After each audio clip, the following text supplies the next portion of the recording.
Hello and welcome to Game On. I am Brian, your host, and I am here for our Rainbow Spotlight series to showcase queer artists and allied performers and all kinds of everywhere in between. I'm here today to welcome the probably one of my, and I'll say this even though there's others that are gonna maybe be upset by this, but probably one of my favorite geeky drag performers in San Francisco, KaiKai Bee Michaels. Welcome to Flame On. Thank you for having me, Brian. I really appreciate that comment. Well, and you're in great company because obviously, we've talked to our friends at Media Meltdown, which, if I'm not mistaken, you were there for the beginnings of Media Meltdown, and I know you're a very frequent contributor, correct? I am a frequent contributor. I was there for two beginnings because I was there for their first show. And I also did backup for Oliver Branch in their first digital show, which was like the first digital drag show, pretty much. So wow, I see. So the world of digital drag is not new exactly to me now, as we'll talk about, but it is still something I'm finding more and more about as I just delve into the various places that do it. And what I've been really impressed is your fair city has been some of the most prolific from the beginning of the pandemic, if not before, obviously, in the world of digital drag shows. And so you're co-host, correct, of the MonsterSF show? Yeah. Or one of the shows, right? The Monster Show. So when did you start with MonsterSF, MonsterShowSF on Twitch? But when did you start with the Monster Show? I started around, I want to say, I think September-ish. Yeah, early fall. Okay. And this, it's been super fun. It's been a riot, but I think a big part of that is, after George Floyd's murder during the summer, the community took a hard look at itself, and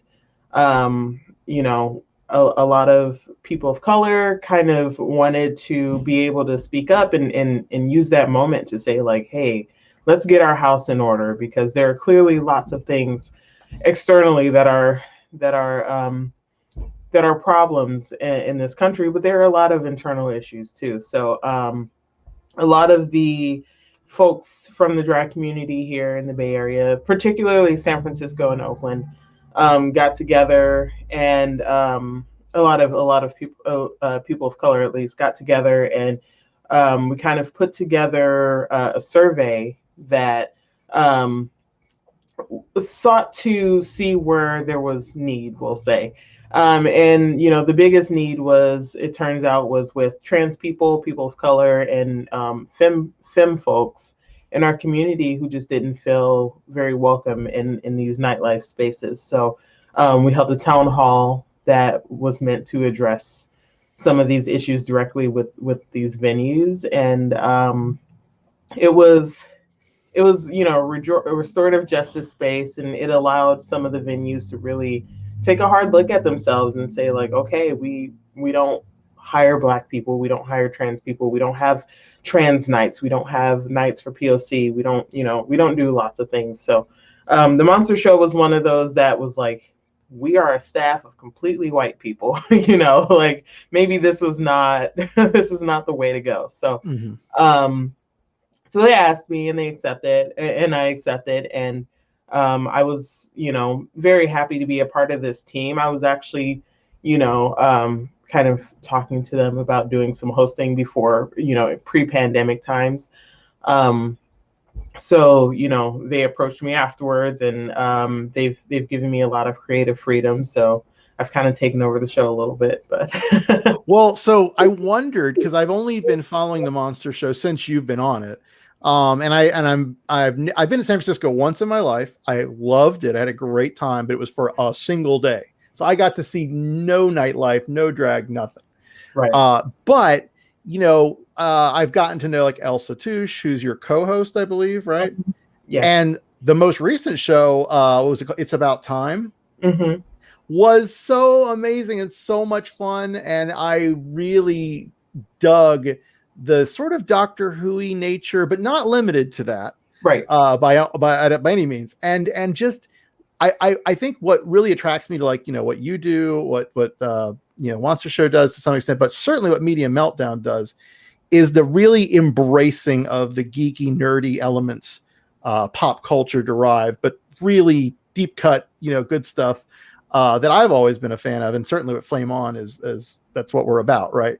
So I think that's why I'm really pleased with everything that I've seen you guys do, and it's really cool that the community like took that as an action, and that you guys were able to make this change. And this was August of last year as this happened. That it was, yeah. That's so crazy. And I'm so encouraged that that's a thing, because I know Chicago's drag scene has had some not politics, I don't say politics, but has had some discussions ongoing, certainly. And that was definitely an influence for us. We saw that and said, we need to do that here. I don't know. So I'm in Seattle. I don't know the community here well enough. I mean, I've talked to London Bradshaw. I've talked, who else did I talk to? I've talked to somebody else. Oh my gosh, my brain's not working. Yeah. Epicene, although they're technically to Olympia, but whatever. And I don't know that we've here really delved with this issue, in enough way. Right. But it's great that you've been a part of that and sort of pioneering that. What did you? Let's back up. So the Monster Show, of course, and we're going to talk about the upcoming show you've got that's Bridgerton themed, I guess you could say. Basically, a British costume drama themed. But way back, let's start at the beginning. Like, when did you start to get into both, we'll say cosplay, because I know with your drag specifically, it really embraces cosplay. And so actually, I'll start here. One of the questions I was like, where does the line between cosplay and drag get drawn for you? Or is it really just a continuum of one and the same? I think it's a continuum. And sometimes there are lines in that cosplay allows for a lot more of a lot more referential material. Drag, you want your audience to enjoy your drag, and they're going to enjoy it maybe if you have a great performance, but if they don't know what character you're referencing, just getting up there and like doing some lines or doing something that's super specific and niche, they're going to be like, okay, whatever. And vice versa. I mean, like there are lots of drag tropes and lots of things that like a drag crowd would be like, yes, to. But if you try to do in front of a bunch of cosplayers, they'll be like, okay, what? Yeah. But I began cosplaying long before I did drag. Actually, I started cosplaying in, I think my first anime convention was 2007. Fresh out of high school, and I was a Death Note character. I was Misa Amane from Death Note, and it was a total closet cosplay, like Hot Topic studded belt, little skirt, and all of that stuff. And I love it. It was fun, and those were that was the Wild West of convention going times, because like back then there was all the yaoi paddling and the glomping and the whatever. Now there's like, hey, don't do this, don't do that, which it makes sense. Don't get me wrong. But yeah, so I started cosplaying, and that got me into sewing. And as a kid, I really enjoyed dressing up, even if it was just for Halloween or something. And I love to dance and sing in front of my family members at our gatherings. So when I found drag, it was a little bit of like, oh, I can do that in front of people. Like that's exciting. And I wound up using my cosplay and my drag a lot because, like, I love to dress up as like, Disney characters, for example, and like there are songs that go with Disney characters, but you can't go to a convention dressed as Tiana and start singing almost there. Like that's, like you could. That's I'll tell you a quick.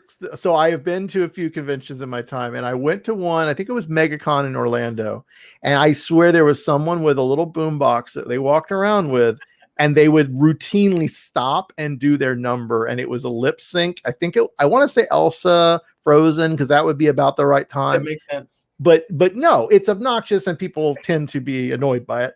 but yeah, I'm so thrilled that that you were able to sort of blend the two worlds, over just because you were in one and then you saw the other and you just sort of, why not do both? Because they do so interrelate. There are so many fans of both, obviously, in our community.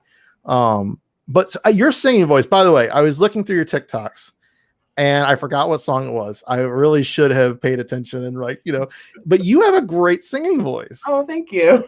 Yeah. So do you get to perform live sometimes? I mean, that's something that's sort of a staple every now and again. You pull that out? Very rarely. Every once in a while, it's fun. I love to sing. I get a whole lot out of singing, but it's mostly around my house. But I don't know. I guess I sometimes you get self-conscious about your voice and stuff, and it's so much easier to just use someone else's voice pre-recorded. I definitely understand that now. For sure. I have a few comments here I definitely need to not ignore.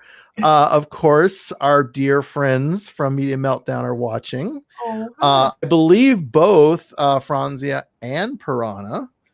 From Franzia, I never heard about your cosplay origins. That's so cool. Yes, of course. And of Piranha. And for those obviously who have maybe missed out on previous episodes of the show, you can go back a scant 5 weeks and find our interview with Franzia and Piranha about that. I believe it was right for Modern Art drag show that they did on Media Meltdown. So yep. Piranha's on, and I forgot what this is about in a great way, but obviously to your credit, they're both big fans. And then we have Anne Samwell. Oh yeah, I know this person. So welcome. And yes, that's awesome. Monster Show is amazing. I'm so excited. So you're into cosplay, you're doing, so what are some of your favorite moments as cosplaying? What were some of the pieces that you were really proud of once you started sewing and putting it all together? Well, my ultimate moment is so I cosplay Garnet from Steven Universe a lot. And I mean that character speaks to me. That's just yes, that's the first time I've ever seen a character in any medium that I'm like, oh, that's like me. That is like me, but I did Garnet's first outfit, and it wasn't great. I was not super into how that costume came out. I wore it to I think I wore it to Can or something in Oakland, the small con. And I was going to zhuzh it up for Fanime. Fanime is my yearly con, which 2 years without Fanime. I've gone to Fanime every year since 2009, so this has been really hard for me. But yeah, so I was going to zhuzh up the costume for Fanime, and the Fusion episode came out, and she got the new outfit, and of course I was like, I'm going to drop everything and make this new outfit in 2 weeks. Oh my gosh. So I just I actually still have it. I threw it together, and I think because the episode was so fresh and the emotional impact of Steven Universe, everyone was so raw and there emotionally, the outpouring of love that I got from the con goers walking around as Garnet, that will stay with me for my entire life. I literally had there were several times where girls just came up to me crying and wanted a hug, and I was just oh my god, this is so validating. I love that so much. I think this is this a good representation of your Garnet costume? It is, and that's my partner as Jasper. I love it so much. I am a fan of Steven Universe. There's a lot I have not seen of Steven Universe, to my detriment, but I love the show. And as far as cosplay and having that emotional connection, it happened to me twice. I actually have cosplayed twice in my life. Okay. I've been Uncle Stan. Oh my god! Gravity Falls. Which is And Grunkle, appropriate because you live in Washington. well, now I do, but I actually did this back when I lived in Florida, Okay. Orlando, again at MegaCon. So Grunkle Stan and Grunkle Ford, I played both characters, and Nice. I had these kids coming up and being so excited, and it was transformative because like I just wanted to look like my best Grunkle Stan. Like that was what I was trying for. I didn't have any expectations that people would think it's good. It was, let's be honest, it was okay. It was not perfect. It was my first time doing makeup too, and it wasn't a lot of makeup, but I did sort of like a 5 o'clock shadow, right? Okay. And oh my god, like I had no clue what I was doing then. I only recently have had some clue, slightly more than that, but like anyway. But yeah, it's so amazing, and people just come up and they connect with you, and you get that great warm feeling of being like, not only did I pull this off enough, but these people had this really nice moment where they could sort of like go, oh my gosh, you're so and so, and I love that. Right. Yeah, it just like does something to your heart, and you're just like getting this connection with this stranger. I love it. And drag's got that element too, I would say. Yeah. I mean, it's different, it's mediated in a certain way, unless you're out there hosting and you're like, working the crowd, so to speak. And certainly digital is different if you're doing a prepared piece versus, live and all that. But like, yeah, what is it? So you did some great cosplay, is Garnet and some other stuff. But then, what was your pivot into the drag world? Like, what was that first experience like, and what were you going for, and when you were starting to build that part of your career out? Yeah, so actually, I came out through drag. I was very much in denial of my bisexuality, pansexuality, whatever. And I moved here. I moved to California from Detroit, Michigan. Oh wow! Back in 2008. Mm-hmm. And it took me a while to kind of get on my feet and get into a groove of being an adult. And I think that like once I was homeless in Detroit, and that was one of the reasons why I moved here. I was like squatting in a house and stuff. And I figured, hey, California is better to be homeless in Michigan. So yeah, I moved here. It took me a little while to find work and to find housing and all of this stuff. But Maslow's hierarchy of needs, like I was able to feed myself, and I had a roof over my head, and I was playing around with artistic expressions and different mediums and stuff. I remembered that like, hey, I'm near San Francisco. Like I'm 21 now. There's lots of gay people here. Let me go find some gay bars. My experience as a young adult in Michigan was that the places where I felt safest and I felt most accepted were either the goth clubs or the gay clubs. Mm-hmm. And so I wanted to socialize and stuff once I became 21. So I found a bar. It's called Tinker's Dam. It is now closed, but it was there for 50 years before. Yeah, it was a total legacy place that is now demolished for condos, high-end condos. Bay Area story. It's not just Bay Area. Oh my God, we just lost the Parliament House in Orlando after 44 years of being a gay resort. Gone. Yeah, it's just it's so sad. And like this place, it was it was a little dive bar or whatever, but it was like home for a lot of people. And I started going there within its last couple of years, and I started saying hi to folks and getting to know some of the queens a little bit, and like the more I felt recognized by them, the more comfortable I felt. And I would see folks come in every once in a while who were like who were female presenting, and they would sing or do burlesque. And so I was like, oh, I can do that. So I actually did start off singing and doing kind of, it wasn't quite burlesque. It was whatever. I was like feeling myself and taking off my clothes a little bit. Burlesque. I mean, it's close enough. I think it's burlesque. Right? Yeah, it was fun.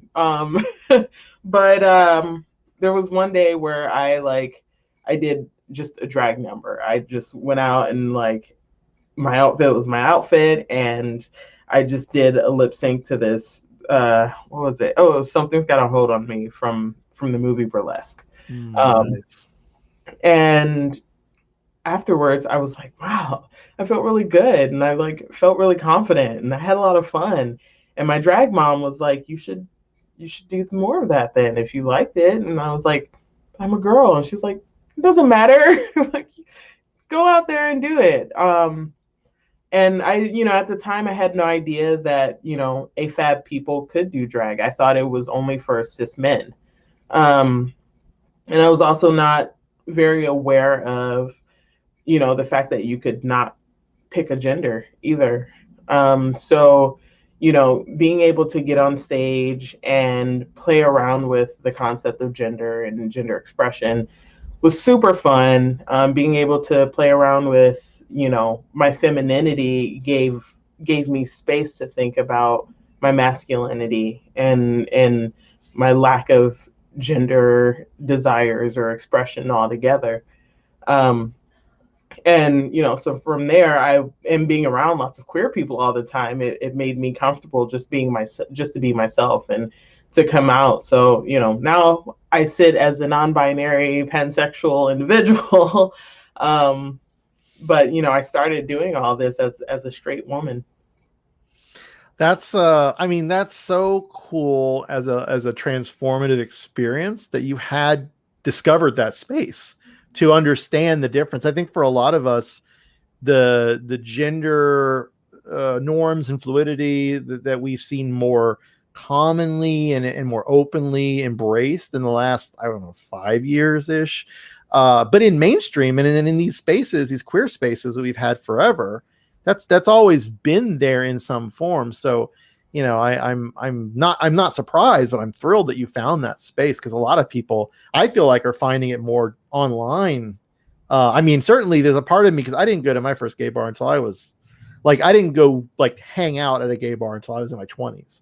Right. And so any queer culture I found, it was in pop culture that, you could sort of read between the lines or maybe somewhat more overt, but also like online, just being in these communities, these queer digital communities like we have now, even with Twitch and with all these other things. Like, so like finding that space is so critical. How long ago? Well, I don't think you said, how long ago was that? That was about like 7.5 years ago is when I Wow. started doing drag. So And was I'm old in drag years. well, I mean yeah, that's true. There's a lot of young drag performers, right? And you're still pretty young. I mean, you've got a long career ahead of you. But like, what your drag name? Did you have drag parents? Like, your drag, did any of that kind of mold you and sort of shape your direction?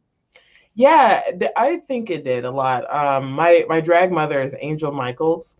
She had been performing for, I want to say, like 17 years. By the time I came along, she was a San Jose legend. Mm-hmm.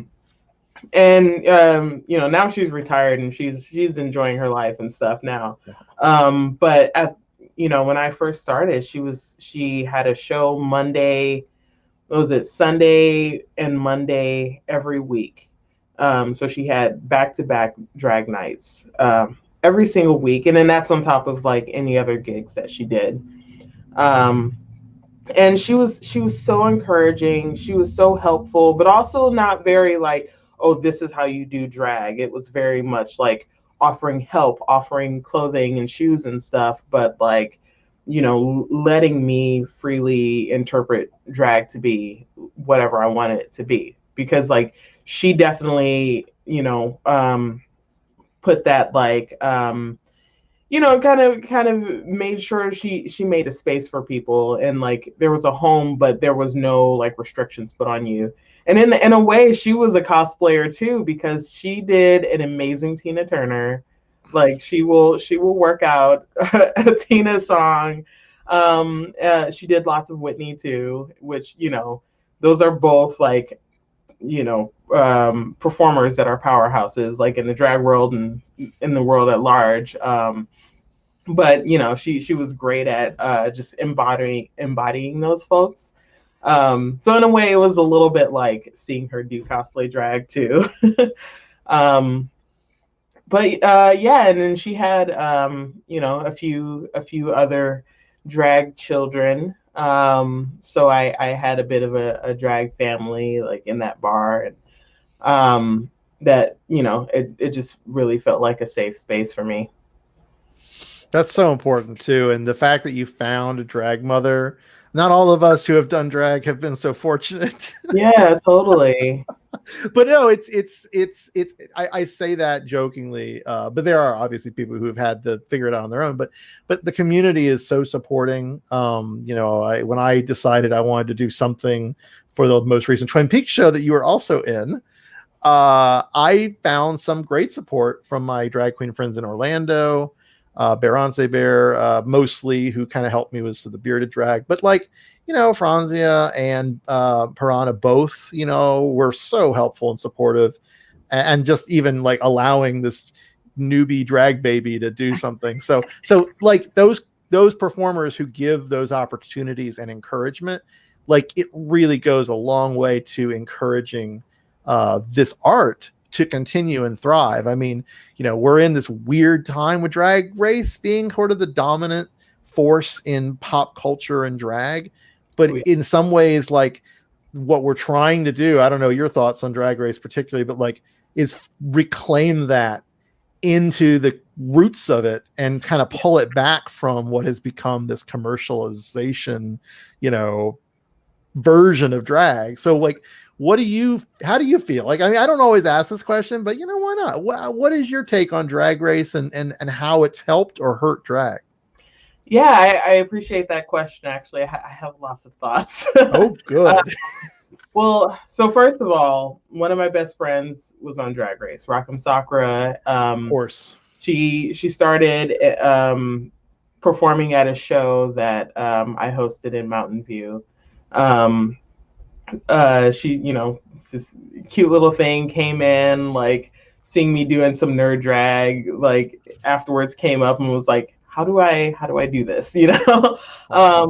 So I 100% support Sakura for going onto Drag Race. I support her, you know, trying to make a career after Drag Race. I think that Drag Race has been very important to the drag community for giving folks a platform that wouldn't otherwise get it. Watching some of the trans women that have come out of that show be elevated to celebrity status has been amazing. Watching people sitting with their cis dads, you know, like, and who loves the show too, like those things go so far in protecting the lives of queers. With that being said, the inherent transphobia in the model of the show is completely outdated and abhorrent. I think that they are so they are missing an opportunity. First of all, since this is capitalist America, think of how much they could improve their brand by being inclusive, by seeing all of these amazing AFAB performers, all of these out trans women, out non-binary people, and saying, hey, this is a space for you. You know, you can, even if they want to go based on like this idea of meritocracy, still like taking away that barrier, tearing down that barrier based on genitals would do a lot for their brand. Also, it would do a lot for our community. They know at this point that they are the gatekeepers to a world of celebrity. And this is a world that is completely cut off from people like us. And, you know, unless you're like, you know, a cis gay and you can like get into acting or singing or whatever through other means. Like people that are trans and gender nonconforming, we don't have a way to make this kind of stuff our careers. We just don't. We don't have the capital to get there. We don't have the societal influence to get there. they know that they're the gatekeepers. So the fact that they're, you know, keeping this competition close to people like me still, and I'm not saying I necessarily want to go on Drag Race, but, you know, people that are AFAB that are not, you know, I'm not a trans man. I'm not a man in that sense of the word. Therefore, like, I would not be allowed on there. Well, I mean, they just finally allowed a trans man with Gottmik. Right. After what? This is the 13th season, and you're finally to that point. Right. And this is like a man who is like extremely like popular in these circles. Oh Like, yeah. Oh like yeah. a level of celebrity all in his own, long before Drag Race. Exactly. Which, I mean, once again, like, proud of him, like proud of Gottmik for sure. I support the performers that have been on there. I do not support the structure or the systemicness that is going on there. And that was, by the way, thank you so much. That was really well put. Better than I have ever complained about Drag Race, and I appreciate that. Also, I believe it's Franzia, but it could be Piranha, who knows. That's a great breakdown of Drag Race. Absolutely, 100%. I have had close friends on Drag Race as well. I have worked with Sonique way back, not when she was originally on Drag Race, but since when she was at the Parliament House, and there are just so many things that at some point, you know, when everyone's careers have kind of passed through and gone on, and they don't have to worry about World of Wonder turning on them, or they're like Willem and don't care. Like there's gonna be some shit that is out there that people's heads will explode about. Right. And I'm waiting for that. Not to say I don't, again, agree. Like, for so many people's families, Drag Race is so helpful to explain and help them, like, just normalize what we're all very happy and accustomed to, but they aren't. Right. So it's tough. It's really it's a hard conversation, but I do love Rockham as well. I think a fucking adorable boy. But when she came on that scene and I got what her thing was, I was like, yes, I need more of this. I need more nerdy drag on Drag Race, right? So it's cool you work with her a lot. And I know, related to this, you guys both were part of Matt Baum's Queens of Adventure when he came through, or he did, like, I caught you on the digital one last year. It was you, Erica, Clash, and Rockham. Yeah. And I don't know if there was one after that. So I feel like that might have been the last one for now. I don't know. Maybe, yeah, because I did one with London Bradshaw and some other folks before that. But then the next one was with those two girls. So are you an avid D&D player as well? I play. I dabble. No, we actually there's a weekly game. It is me, Franzia Piranha, as well as Holographic and Jellyfish. Of course. So we're all just like doing our nerdy drag things, but yeah, drag doesn't come into it like at all. We're just nerds, and we all got together to do this. We actually started planning for the campaign in like February of last year, January, February, and then the pandemic hit, and we had, I think, our first in-person session was like the day that they were like, okay guys, we're gonna like be locking down. Oh my god. So we're like, okay, I guess we'll do a session, we'll see like what happens. So, you know, lots of Discord sessions these days, but it's still so much fun.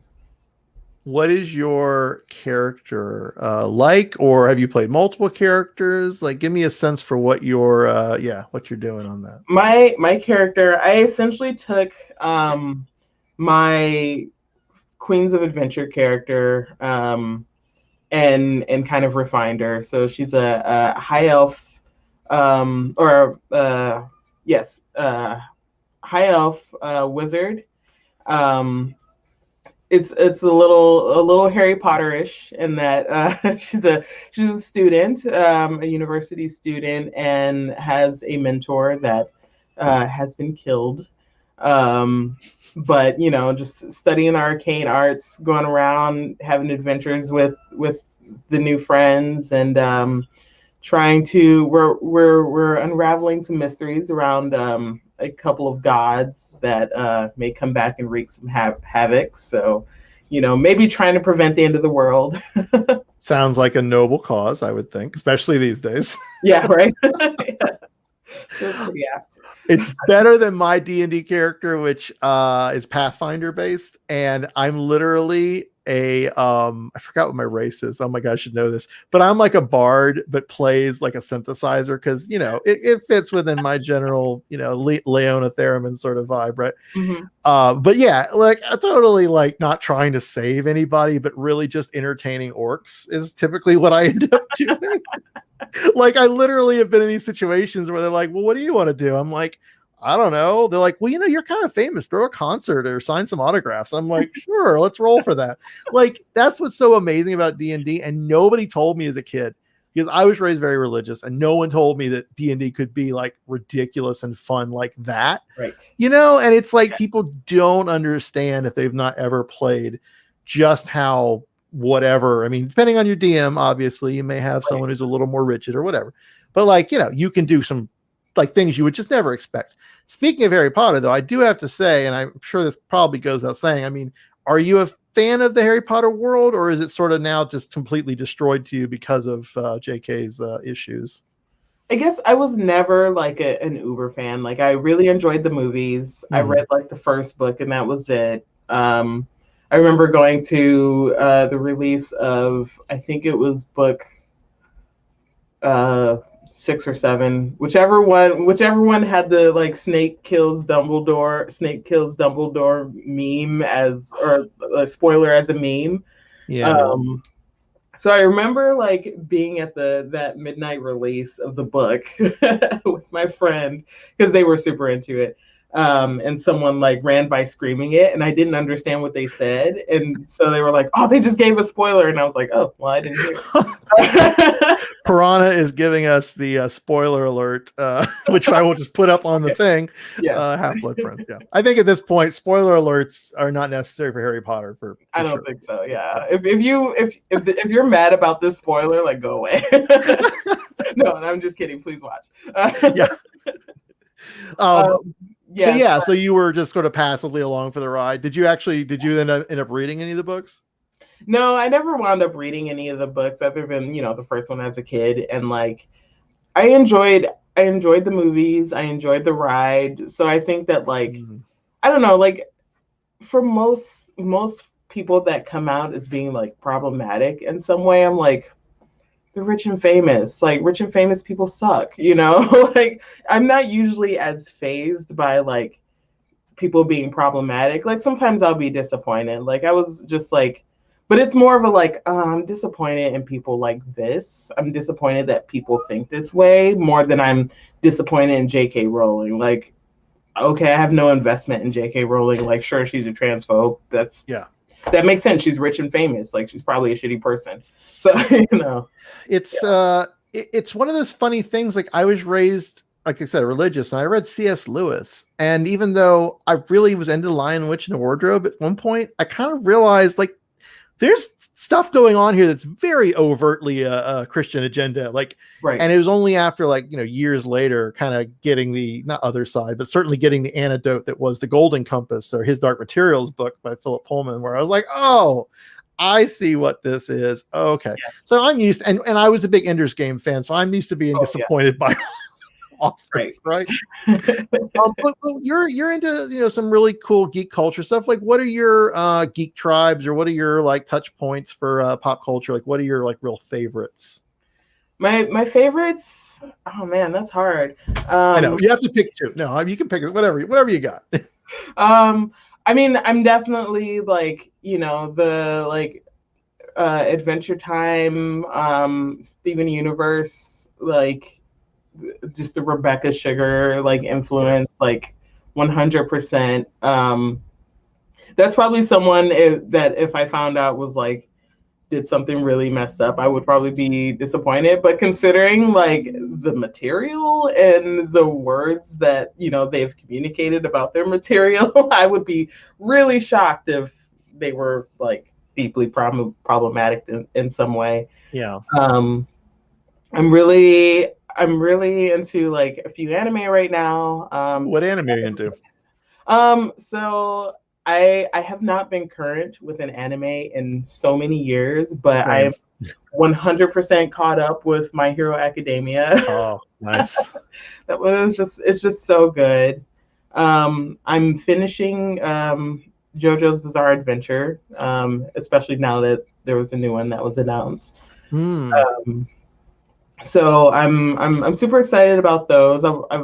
Yeah, I mean like, but anime can be very problematic too. So like, Oof. whatever. I mean, it's so weird because you're going through different lenses. Like there's the anime culture lens, but then there's the Japanese culture lens, and then there's the subculture of whatever it's based on lens. Like, Yes. oh, did you know? I did not know this. And of course, the host of Cannon Fodder on Media Meltdown would know this. Today is JoJo's birthday. Well, that's I'm so thrilled that Piranha's hanging out to do this. Yes, me too. Um, I love the human. I Utena. Did you ever watch the Utena series? I actually haven't. That's on my list. I need to. Oh, I want to actually pay attention to it. That's why I haven't seen it yet. it is challenging in several ways, but I was really influenced by that as a young queer anime fan, trying to learn Japanese way back in college and watching Utena and then eventually reading it.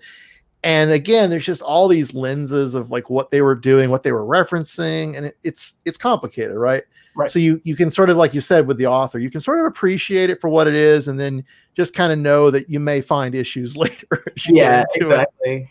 because Yeah. Anthi in that series, just as a spoiler heads up, like, you know, she's treated in not the most amazing way by most of the characters in Gotcha. different forms. So it's definitely worth it. I would watch it. Right. But yeah, I love anime, and I have totally not caught up on anything lately. I really want to see the new Ava, the rebuild 4.0, whatever, I haven't 4.0, seen it. I don't. For whatever version it is. What other like sci-fi or fantasy? It sounds like more maybe fantasy. yeah, both. Like I'm really into Discovery, Star Trek Discovery. Like I'm a part of like, Star Trek shit posting on Facebook, and like they're like clockwork. There's constantly like people shitting on Discovery, people shitting on the people shitting on Discovery, and back and forth forever. But I absolutely loved it. I need to finish TNG. I think I have like the like latter half of the last season to finish it that Oh, one, you're but so close. I know I need to finish it. Because I forgot where I was, so like I have to figure it out. But It's I a did. lot. It's a Yeah, lot. Yeah. No, there's I a lot watched it. I watched it when it aired because I'm old, and it's not even that old. But but it helped because I didn't have to like worry about going back. Right. Yeah, I probably missed a few episodes, but like overall, like I just could kind of go for the ride. But when you have to like take in, what was it, 9 seasons? Yeah, it's a lot. Like, and they were long seasons. I don't know if Yeah. they were 22 episodes or not, but they were lengthy. And yeah, Right. it was a lot. Exactly. And I did watch all of Picard, which I love. Oh, did you see the new trailer today? I guess I they did not announced. see the trailer today. I pretty much came from work to doing this, so like, I I'm will excited not to see spoil it. anything. However, there is a new trailer and there is a character reference that people will probably lose their mind about or Hmm. not. I don't know. You'll watch. Okay. Um, Shit. yeah, I love. So the Media Meltdown crew, has this Discord that I think we have. You're on there. I I'm on think it, yeah. we both. I don't know. I don't post a lot, but I love reading everything. And like the love of Star Trek is really impressive because, for a long time I kind of did the Star Trek thing, got really into it, and then I kind of pulled away because I was like, Star Trek. It was a Voyager era. People were starting to lose the luster on that property, right? And then the movies. We're like, this isn't Fine. great. Yeah. But then Discovery comes out and Picard to some extent, but definitely Discovery, and like totally brings that queer element back to this universe in such a phenomenal way. The way that Discovery makes me feel is the way that TNG makes a lot of people I know feel. Mm-hmm. Like Discovery, like I mean, I love TNG. I like I said, I have to finish it, but like everything that I've seen, I'm just like, yes, totally, I'm into Star Trek now. But Discovery is on a whole nother level, just the emotional depth, the representation. And I mean, they could have done things better. I mean, with, you know, Gray's character, like the whole barrier gays trope is totally there, like with Yeah. all of the gays.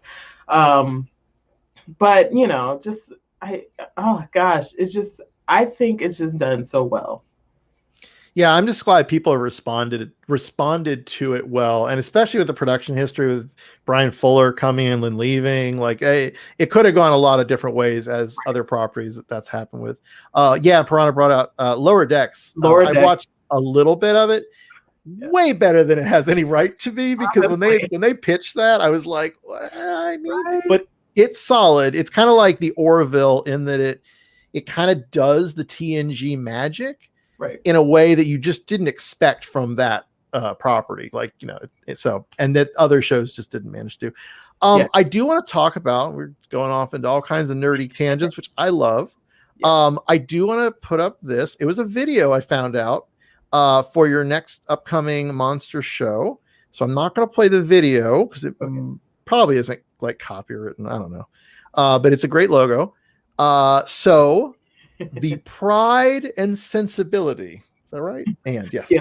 Pride and Sensibility. Of the Crown in Bridgerton Abbey. So first of all, I love that it combines a lot of those properties into a great melange of British whatever class stuff. So tell me about the pitch here. I mean, is it pretty much just any and all related to this kind of era? I mean, it's multiple eras. That's the thing. It's not just one era of the British, you know, or French or whatever, you know. Yeah, I think that, like, you know, the challenge with drag is you want it to be open enough that your performers can do something within their wheelhouse, but specific enough to have some spot on marketing and tell the audience what what they're going to be able to kind of expect. But I think, you know, this is very much like born out of, you know, The Crown, the Bridgerton, Downtown Abbey, like the love of these types of shows. Like, let's all come together and just spoof them, and or just do whatever makes us feel kind of connected to each other and to these properties in whatever way. Because, you know, like, there's so many different ways we can be nerdy about things, and there's so many different things to be nerdy about. And this is one of those things that people get really nerdy about, but, like, you know, when do you ever see a drag show like this? No, it's so true, and it's a great theme. You know, I keep Piranha's like, yeah, it's such a fun theme. It is. No, it's a great theme. It's really, like you said, it's good branding. You know, everyone who reads that or sees that logo, they get it. Yeah. It's About Time was very similar, although maybe a little more abstract because, you know, time, right? Right.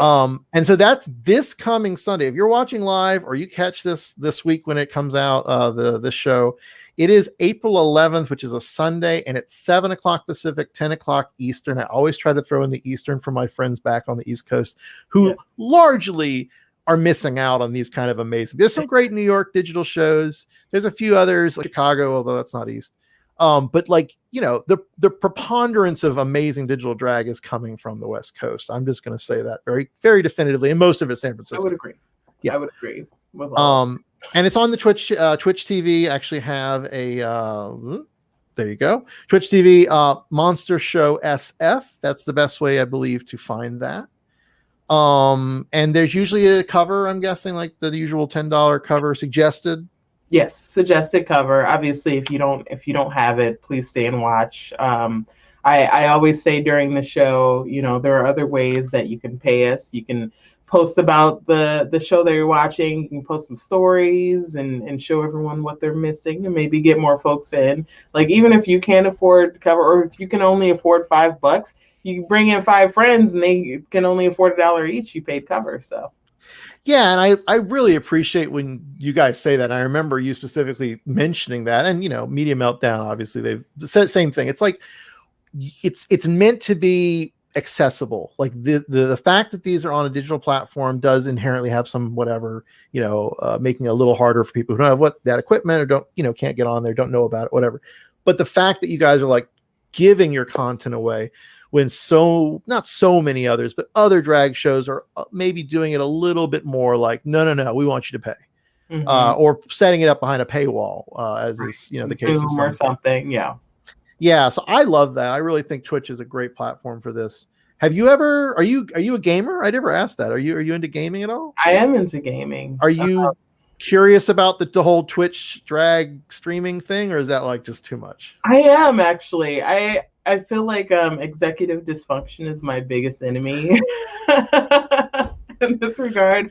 But I've been wanting to, and I think like part of my hesitance is just like right now I'm trying to figure out what my schedule is, because things are opening back up a little bit, and like if I started this earlier in pandemic, I could probably have nailed down like, oh, I'll stream during these times or whatever, and like I can do this and it'll be fun. But now it's like a little stressful because there are just so many unknowns. Like I want to like maybe see friends soon, whenever that can happen, and I want to keep playing D&D. And it's so hard if you didn't, like you said, get that schedule early on and sort of get it out there. Now it's like, I'm having the same problem. Like I was doing all these other things during the week, and then life got in the way, and now I'm like, I can't even do this anymore for like a month. Like it's but it's still cool, and I'm so happy. Our friend at the Stream Queens,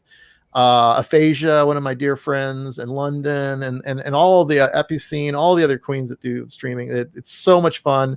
Franzia, allegedly, will be doing some streaming this weekend, possibly, and of course, all the content Media Meltdown puts out.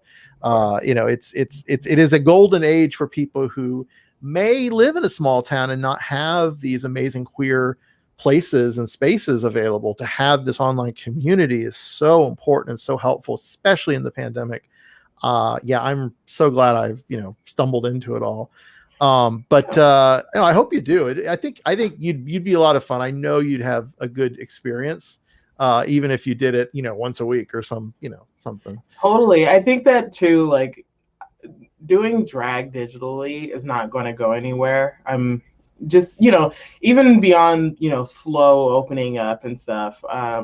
I think that like now a lot of us, especially like the nerdier performers, like we've gotten a taste of this digital life, and like I personally I'm like I could totally see myself like once things open back up just like settling into doing more streaming and stuff. So I'm actually kind of excited about the many prospects of being able to like do events out in the real world and also be able to do things digitally. I really want that hybrid to exist. I want in-person events to be streamed, and I want that digital. I want both. I really do. And there's so much potential for that. I'm so excited to see what we can end up. So these are the best places that I found to find your content. You are a prolific TikToker, which I love. And everyone is a little different. If you're hearing this as a podcast, Instagram is Nostalgia Junkie with an I3. Twitter is KaiKai, and that's KAI. B404, which I appreciate, being a web coder myself. And TikTok, KaiKai Bee Michaels. So any other places they can find you, or is that pretty much the main stuff? You could also find me on Facebook at KaiKai Bee Michaels. I post different things in different places for the most part. I think that like, part of that is like I'm trying to move away from Facebook a little bit because of the toxicity, whatever. Although it's been a little bit better since the election. I think a lot of the conservatives have left. So. I actually have a conservative former coworker, but a friend of mine, and I had not heard from them at all in forever. And I went today and I was like, oh, they're gone. They left Facebook. Yeah. They're off parloring or cooning or whatever. I mean, they're doing their nonsense somewhere else, which, I don't care, whatever. But Facebook's been, it's been an experience. I don't blame you for pulling back a little bit, but it's so sucks. It's so many people on Facebook that if you're promoting anything, you gotta have something, which Oh, and real quick, I did want to throw. There's been some more great comments here before we wrap up. Anda Samuel, yeah, as an Eastern time zone night shift person, yeah, so you get it. There's more stuff from San Francisco than any other city. 100% agree. A little disappointed in Seattle. I'm not going to lie. They should do more than they do, but you know. And yeah, I'm so glad. And I love it too. Hearing people talk about watching digital drag, hearing those stories and sharing those stories is so nice for people who make digital content like Media Meltdown.